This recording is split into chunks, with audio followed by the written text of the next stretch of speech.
You were in Congress as a Democrat. A couple years later, you changed to Green. Why? Well, I remember there were two specific pieces of legislation that the Democrats passed and Clinton signed that I just couldn't abide. And one of them was the so-called Defense of Marriage Act, which I thought was just an unconscionable attack on the rights of gay and lesbian citizens to have the same rights as any other Americans. And the second one was the so-called welfare reform, by which the Democrats force women to take menial jobs rather than stay home and take care of their kids.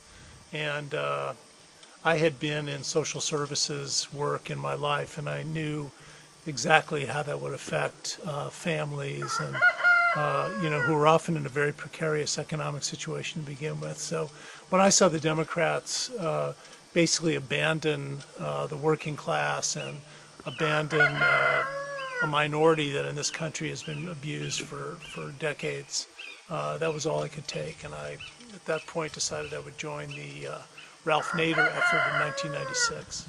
Now, so when you say you joined, you didn't just change party registration, you got active. You gave one of the nomination speeches for Nader in 1996 at UCLA, and then a couple of years later, you ran for governor, state issues. So the national stuff flipped you to Green, but then you chose to run for governor as a Green in California. Why?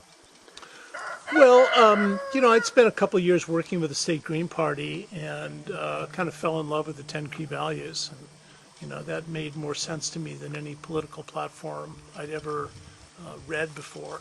And of course, both major parties have their platforms, which they pay almost no attention to. And I do think that the Green Party really tries to make policy and platform around human values. And these are the kinds of values that, if anything, is going to save us from the cliff we seem to be heading over as a human race.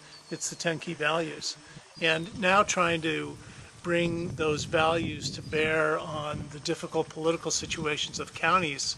I decided to run for county supervisor about a year and a half ago, ran against 3 Democrats and was fortunate to get elected. And so now I'm really trying to bring Green Party principles to bear on the problems of Mendocino County. And again, I think that if we don't do that, the future of this county is very, very grim. And on the other hand, if we do follow those values, and particularly I'm thinking of things like local economic development and sustainability, and trying to really have a sense of place and the value of place. And those are the kinds of things that the Green Party makes me think of. And trying to put those policies and values into practice is really what my term on the board is going to be all about. Perfect.